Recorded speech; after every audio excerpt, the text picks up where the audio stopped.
के छ यार यार साथी तिम्रो त जब लाग्यो भन्ने सुनेको थिएँ नि त अनि यार त्यहाँ यस्तो रमाइलो ठाउँमा लागेको थियो अनि कति छ नि तलब चाहिँ महिनाको खतरा नि यस्तो बाबा छ भन्छ त स्ट्रिक होला त घर पुरै स्ट्रिक त के भन्नु चिल छ यस्तो नेटफ्लिक्स चिल छ भन्छु ओइ रमाइलो रहेछ यार हाम्रै रहेछ त्यही भने बेकार लागिरहेको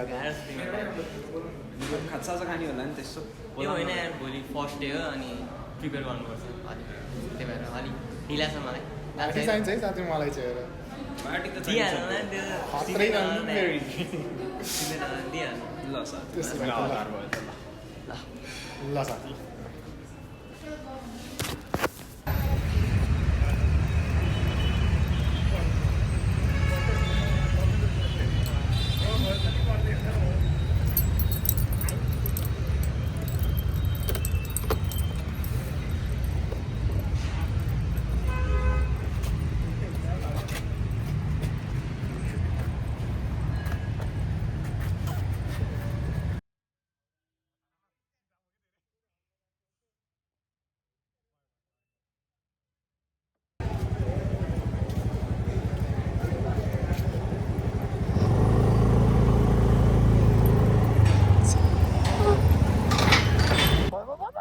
The next day.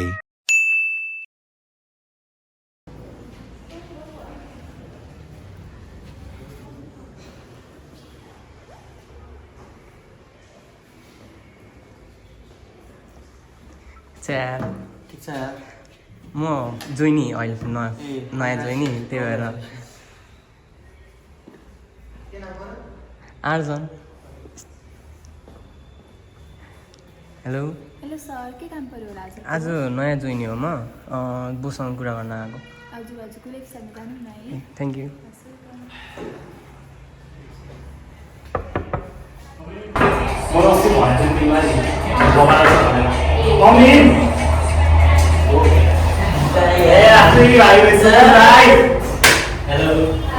तिम्रो लागि कल गरेको थियो भाइ आउँदैछ भनेर लाइन त बस्नु परेन नि इन्टरभ्यूमा केही भयो कि छैन त्यो त्यस्तो गाह्रो थिएन भाइ त पुरै फरवर्ड हुन्छ भाइ त पुरै ब्याङ्की छ ए ड्रिपिङ हुन्छ सर्नेको भन्छ हो दाइलाईको सम्बन्ध छ अनि पार्टी छैन दाइलाई ए पार्टी दिने सोचिरहेको थिएँ अब हेरौँ न अब के हुन्छ विदेशी फन्डले चलेको अफिस मैले दाइले दिन्छ नि कार्ड बुझ्छु म चाहिँ अनि सासुले दिने यस्तो साँझ भेट्नुपर्छ दाइलाई ए पार्टी हाल्ने अनि पहिला कहीँ काम गरेको थियो कि भाइले पहिला खासै काम त गरेको छैन मैले अब कलेज यो अफिसमा पनि त्यस्तो काम चाहिँ हुँदैन होइन भाइले त्यहाँ टक्क आउने ड्रेस कोड केही फरक परेन दाइसँग यहाँसम्म मिलाइदिन्छ अटेन्डेन्स लाउने त्यसपछि बिहान दाइलाई बसेर चिया सुट खाने दिउँसो एक प्याक लाउने त्यसपछि साँझ दाइले भाइ भर्ती आउनुपर्छ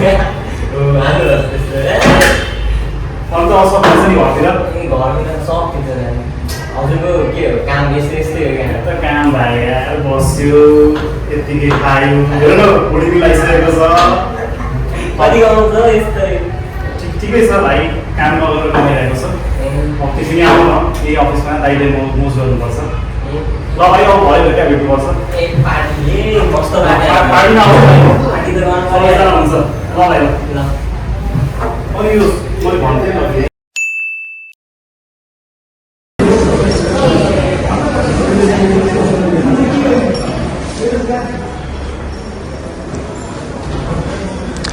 हेलो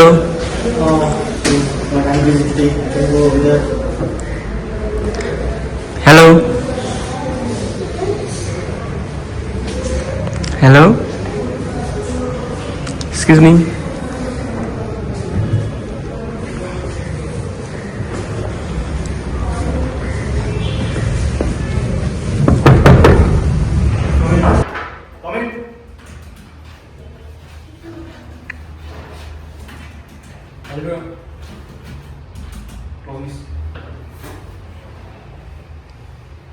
तपाईँलाई अस्ति इन्टरभ्यू लिँदाखेरि ड्रेस कोडको बारेमा कसैले के भनेन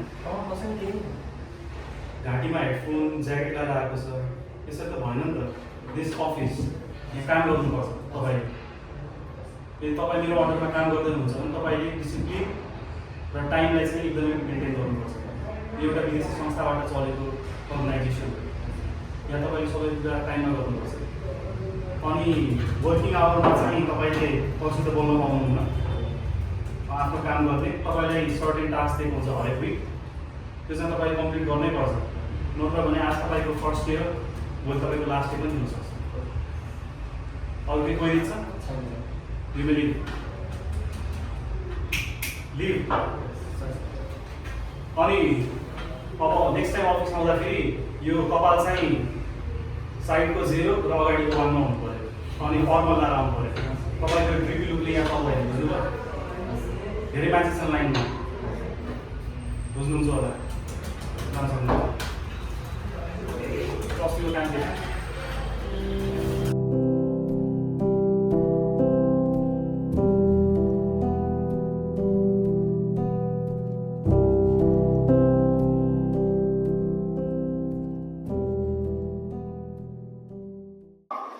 Hello sir, how are you? I'm fine. हजुरको शुभ नाम? I am Sasank Pandey. हजुर अहिले के जब गरिराख्नु भएको छ? I am a full-time faculty here at IIMS College. BCS चाहिँ डोमेन हो मेरो। सो हजुरको लागि चाहिँ के लाग्छ वर्क प्लेसमा स्ट्रिक्ट इन्भाइरोमेन्ट या लुज इन्भाइरोमेन्टले सजिलो हुन्छ? हजुरको केसमा चाहिँ के छ? Being a lecturer myself, I think strict environment चाहिँ मलाई चाहिँ सुट गर्छ होला। Because एउटा फर्मालिटी अनि स्ट्रिक्ट गाइडलाइन्सहरूमा वर्कआउट गर्नुपर्ने भएको कारणले चाहिँ लुज भयो भने चाहिँ आफू अलिकति इन्फर्मल हुने, त्यो फ्लेक्सिबल वर्क टाइमिङले गर्दाखेरि चाहिँ डेडलाइन्सहरू मिट नगर्ने हुने नसक्ने भएको कारणले चाहिँ स्ट्रिक्ट इन्भाइरोमेन्ट चाहिँ I will prefer that. So अब हजुरलाई के लाग्छ काम गर्ने ठाउँ कस्तो हुनुपर्छ? काम गर्नलाई एटलिस्ट एउटा कोअपरेटिभ वर्किङ इन्भाइरोमेन्ट हुनुपर्छ अनि कन्टिन्युस लर्निङ हुनु पऱ्यो। एकअर्काले जसलाई पनि हेल्प गर्ने ओर्ने, you can learn from anyone. एउटा अलवेज ग्रोइङ वाला वर्क इन्भाइरोमेन्ट चाहिँ भइराख्नुपर्छ। Thank you. वेलकम।